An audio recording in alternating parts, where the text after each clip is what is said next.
ਅਸਲਾਮ ਵਾਲੇਕੁਮ ਵੀਰੋ ਕੀ ਹਾਲ ਹੈ। ਵੀਰੋ ਇੱਕ ਵੀਡੀਓ ਹੈ ਤੇ ਇਹ ਵੇਖੋ ਥੋੜੀ ਜੀ। ਸਪੈਸ਼ਲ ਐਜੂਕੇਸ਼ਨ ਦਾ ਸਕੂਲ ਹੈ ਪੀਰ ਮਹੱਲ। ਇਸ ਸਕੂਲ ਦੀ ਜਿਹੜੀ ਇੰਤਜ਼ਾਮੀਆ ਨਾ, ਇਹਨਾਂ ਦੇ ਮੁਤਲਕ ਮੈਂ ਕੀ ਕਹਾਂ।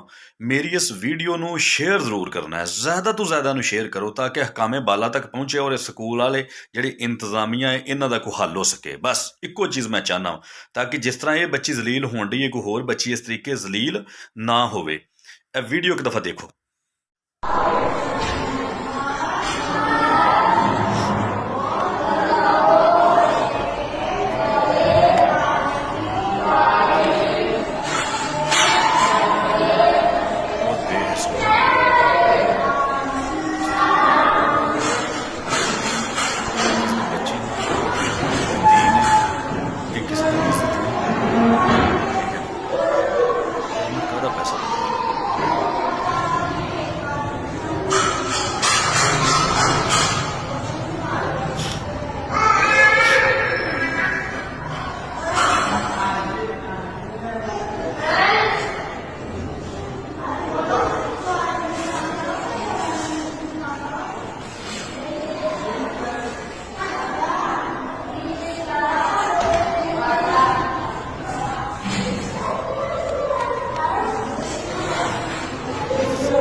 ਹਾਂਜੀ ਵੀਰੋ ਗੌਰਮੈਂਟ ਨੇ ਐਜੂਕੇਸ਼ਨ ਡਿਪਾਰਟਮੈਂਟ ਦੇ ਵਿੱਚ ਸਪੈਸ਼ਲ ਐਜੂਕੇਸ਼ਨ ਜਿਹੜਾ ਨਾ ਇੱਕ ਵਿੰਗ ਬਣਾਇਆ, ਜਿਹਦੇ ਵਿੱਚ ਸਿਰਫ ਸਪੈਸ਼ਲ ਬੱਚੇ ਜਿਹੜੇ ਨਾ ਅਬਨਾਰਮਲ ਬੱਚੇ, ਮਜ਼ਦੂਰ ਬੱਚੇ, ਉਹਨਾਂ ਨੂੰ ਤਾਲੀਮ ਦਿੱਤੀ ਜਾਂਦੀ, ਉਹਨਾਂ ਨੂੰ ਫੈਸਿਲਿਟੇਟ ਕੀਤਾ ਜਾਂਦਾ ਹਰ ਤਰੀਕੇ ਨਾਲ। ਠੀਕ ਹੈ, ਤੇ ਗੌਰਮੈਂਟ ਇਹਨਾਂ ਨੂੰ ਪੈਸਾ ਪੇ ਕਰਦੀ ਹੈ।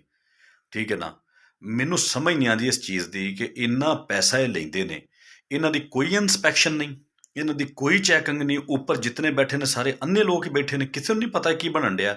ਕਿ ਇੱਕ ਬੱਚੀ ਜਿਹੜੀ ਹੈ ਰੀਂਗਦੀ ਹੋਈ ਵਿਚਾਰੀ ਇੱਕ ਜਿਹੜੀ ਹੈ ਨਾ ਇਸ ਹਾਲਤ ਦੇ ਨਾਲ ਇਹ ਸੀੜੀਆਂ ਦੇ ਉੱਪਰ ਚੜ੍ਹ ਕੇ ਤੇ ਜਾਣ ਡਈ ਹੈ। ਤੇ ਕਿੱਥੇ ਵੇ ਸਕੂਲ ਦੀ ਇੰਤਜ਼ਾਮੀਆ? ਉਹ ਜਿਹੜਾ ਪੈਸਾ ਲਿਆ ਜਾਂਦਾ ਉਹ ਕਿੱਥੇ ਲਾਇਆ ਜਾਂਦਾ? ਠੀਕ ਹੈ ਨਾ, ਕੀ ਬਣਦਾ ਪਿਆ ਇੱਥੇ, ਕੀ ਵਿੰਨਿਆ ਪਏ? ਠੀਕ ਹੈ ਨਾ, ਇਸ ਵੀਡੀਓ ਮੇਰੀ ਨੂੰ ਜ਼ਿਆਦਾ ਤੋਂ ਜ਼ਿਆਦਾ ਸ਼ੇਅਰ ਕਰੋ। ਠੀਕ ਹੈ, ਤਾਂ ਕਿ ਇਹਨਾਂ ਦੇ ਖਿਲਾਫ ਸਟੈਂਡ ਲਿਆ ਜਾਏ। ਠੀਕ ਹੈ, ਔਰ ਇਸ ਬੱਚੀ ਨੂੰ ਜਿਵੇਂ ਇਹ ਜ਼ਲੀਲ ਕੀਤਾ ਜਾਣ ਡਿਆ ਇਵੇਂ ਕੋਈ ਹੋਰ ਮਜ਼ਦੂਰ ਬੱਚਾ ਜਾਂ ਬੱਚੀ ਜ਼ਲੀਲ ਨਾ ਹੋਵੇ। ਠੀਕ ਹੈ, ਕੋਈ ਇਨਸਪੈਕਸ਼ਨ ਕੋਈ ਨਹੀਂ, ਕੋਈ ਚੈੱਕ ਐਂਡ ਬੈਲੈਂਸ ਕੋਈ ਨਹੀਂ। ਅੰਨੀ ਪੀਂਦੀ ਹੈ ਪਈ ਤੇ ਕੁੱਤੀ ਚੱਟਦੀ ਹੈ ਪਈ। ਇਹ ਹਾਲਾਂ ਵੇਖੋ ਤੁਸੀਂ ਕਿ ਕਿੱਡਾ ਚੰਗਾ ਅਦਾਰਾ ਹੈ ਐਜੂਕੇਸ਼ਨ ਡਿਪਾਰਟਮੈਂਟ। ਟੀਚਰ ਪੜ੍ਹੇ ਲਿਖੇ ਲੋਕ, ਇੱਥੇ ਤਾਂ ਸ਼ੱਕ ਹੀ ਨਹੀਂ ਕੀਤਾ ਜਾ ਸਕਦਾ ਕਿ ਇਹਨਾਂ ਦੇ ਵਿੱਚ ਕੋਈ ਜਾਹਲ ਬੰਦਾ ਜਾਂ ਅਨਪੜ੍ਹ ਬੰਦਾ ਹੋਏਗਾ। ਇੱਥੇ ਫਤੂਰ ਹੈ ਦਿਮਾਗ ਦੇ ਵਿੱਚ, ਹੋਰ ਗੱਲ ਕੋਈ ਨਹੀਂ ਗੀ। 2 ਨੰਬਰੀ ਹੈ, ਬੇਗੈਰਤੀ ਹੈ। ਠੀਕ ਹੈ ਨਾ, ਇਸ ਵਾਸਤੇ ਮੇਰੀ ਵੀਡੀਓ ਨੂੰ ਸ਼ੇਅਰ ਕਰੋ ਤਾਂ ਕਿ ਇਸ ਬੱਚੀ ਨੂੰ ਹੱਕ ਮਿਲ ਸਕੇ ਔਰ ਆਇੰਦਾ ਕੋਈ ਬੱਚਾ ਕਿਸੇ ਵੀ ਸਕੂਲ ਸਪੈਸ਼ਲ ਐਜੂਕੇਸ਼ਨ ਦੇ ਵਿੱਚ ਇਸ ਤਰੀਕੇ ਜ਼ਲੀਲ ਨਾ ਹੋ ਸਕੇ। ਤਲੀਮੀ ਅਦਾਰਿਆਂ ਸਾਡਿਆਂ ਦਾ ਇਹ ਹਾਲ ਹੈ, ਅਸੀਂ ਜੰਗਾਂ ਜਿੱਤਣ ਵਾਸਤੇ ਟੁਰੇ ਹਾਂ। ਵਸਲਾਮ, ਤੁਹਾਡਾ ਭਾਈ ਅਸਗਰ ਵਰਿਆ।